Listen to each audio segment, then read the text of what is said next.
Hello friends, मैं पूजा आपका माता मोहनदेही ओसवाल पब्लिक स्कूल के यूट्यूब चैनल में फिर से स्वागत करती हूँ। और आज मैं आपके लिए जो वीडियो लेके आई हूँ वो है कक्षा 9वीं का पाठ 7 कहानी पंच परमेश्वर, जिसके लेखक हैं मुंशी प्रेमचंद।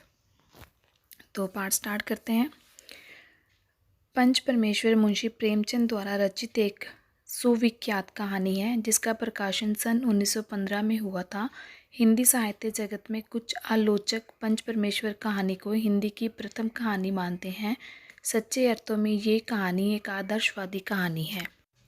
जुम्मन शेख और अलगू चौधरी दोनों बचपन में बहुत अच्छे दोस्त से दोनों मिलकर सांझे में खेती करते थे। दोनों को एक दूसरे पर गहरा विश्वास था। दोनों एक दूसरे के भरोसे अपना घर संपत्ति छोड़ देते थे। उनकी मित्रता का मूल मंत्र उनके आपसी विचारों का मिलना था। जुम्मन शेख की एक बूढ़ी मौसी थी। मौसी के पास उसके अपने नाम से थोड़ी सी ज़मीन थी, किंतु उसका कोई निकट संबंधी नहीं था। जुम्मन ने मौसी से लंबे चौड़े वादे किए और ज़मीन को अपने नाम लिखवा लिया। जब तक ज़मीन की रजिस्ट्री नहीं हुई तब तक जुम्मन तथा उसके परिवार ने मौसी का खूब आदर सत्कार किया। मौसी को तरह तरह के पकवान खिलाते रहते। जिस दिन रजिस्ट्री पर मोहर लगी उस दिन से सभी प्रकार की सेवाओं पर भी मोहर लग गई। जुम्मन की पत्नी अब मौसी को रोटियां देने के साथ साथ कड़वी बातों के कुछ तेल सालन भी देती थी। बात बात में वह मौसी को कोसती रहती थी। जुम्मन शेख भी मौसी का कोई ध्यान नहीं रखते थे। बूढ़ी मासी मरने का इंतज़ार कर रहे थे। एक दिन जब मौसी से सहा नहीं गया तो उसने जुम्मन से कहा कि वह उसे रुपए दे दिया करे ताकि वह स्वयं अपना भोजन पकाकर खा सके। उसके परिवार के साथ अब उसका निर्वाह नहीं हो सकेगा। जब जुम्मन ने मौसी की बात को नकार दिया तो मौसी पंचायत करने की धमकी दे डाली। जुम्मन पंचायत करने की धमकी का स्वर सुनकर मन ही मन खूब प्रसन्न था। उसे पूर्ण विश्वास था कि पंचायत में उसी की जीत होगी। सारा इलाका उसका ऋणी था, इसलिए उसे फैसले की तनिक भी चिंता ना थी। वह पूर्णतः आवश्यक था कि फैसला उसी के पक्ष में होगा। बूढ़ी मौसी कई दिनों तक लकड़ी का सहारा लिए गांव-गांव घूमती रही। वह सभी को अपनी दुख भरी कहानी सुनाती रही। गांव में दीनहीन बुढ़िया का दुखड़ा सुनने वाले और उसे सांत्वना देने वाले लोग बहुत ही कम थे। सारे गांव में घूमने के बाद अंत में घूमते घूमते मौसी अलगू के पास जाकर उसे पंचायत में आने का निमंत्रण देने लगी। अलगू चौधरी पंचायत में आने को तैयार हो गया।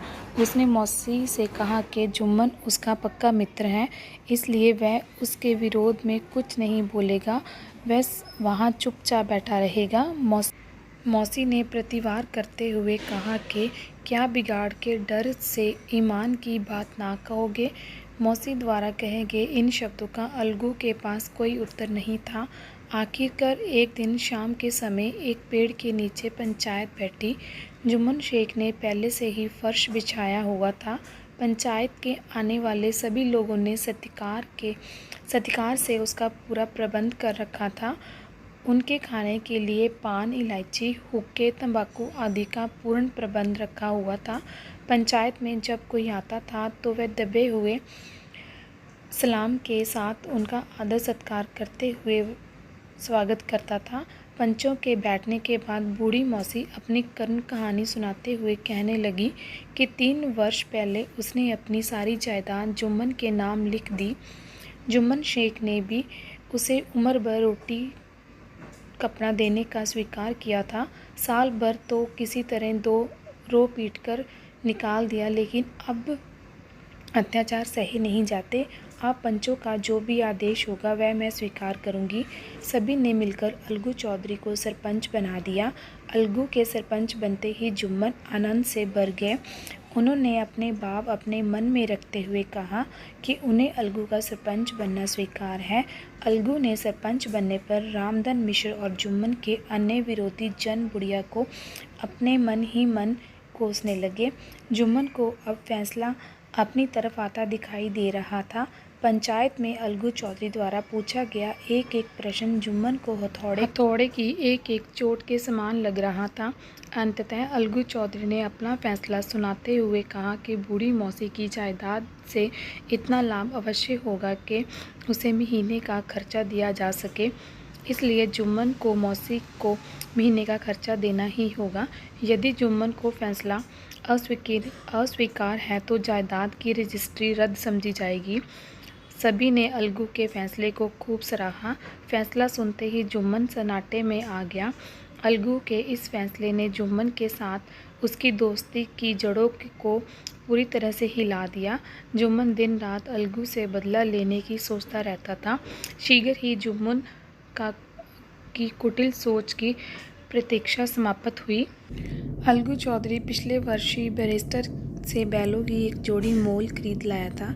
बैल पचाई जाति के थे। दुर्भाग्यवश पंचायत के एक महीने बाद अलगू का एक बैल मर गया। अब अकेला बैल अलगू के किसी काम का नहीं था। उसने बैल समझू साहू को बेच दिया। बैल की कीमत एक महीने बाद देने की बात निश्चित हुई थी। अब समझू साहू दिन में नया बैल मिलने से 3-3, 4-4 खेपे करने लगे। उन्हें केवल काम से मतलब था, बैलों की देख रेख से तथा चारे से उन्हें कोई लेना देना नहीं था। भोजन पानी के अभाव में एक दिन सामान लाते हुए रास्ते में बैल ने दम तोड़ दिया। समझू साहू को मार्ग में ही रात बितानी पड़ी। सुबह जब वह उठे तो उनकी धन की थैली तथा बैल के कुछ कनस्तर चोरी हो चुके थे। समझू साहू रोते पीटते घर पहुंचे। काफ़ी दिन के बाद अलगू चौधरी अपने बैल की कीमत लेने समझू साहू के घर गए, किंतु साहू ने पैसे देने के स्थान पर अलगू को भला बुरा कहना शुरू कर दिया।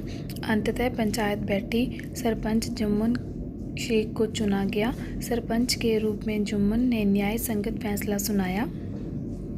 समझू साहू को कसूरवार मानते हुए अलगू को बैल की कीमत देने का हकदार बताया, क्योंकि जिस समय समझू साहू ने बैल खरीदा था उस समय वह पूर्णतः स्वस्थ था। बैल की मृत्यु का कारण बीमारी ना होकर अधिक परिश्रम करना था। जुम्मन के फैसले को सुनकर चारों तरफ पंच परमेश्वर की जय का उद्घोष होने लगा। अलगू ने गले से लगा लिया। दोनों के नेत्रों से गिरते आंसुओं ने दोनों के दिलों के मैल को धो दिया।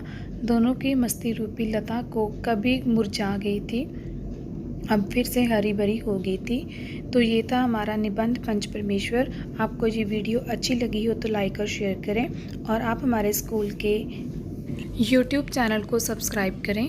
Thank you.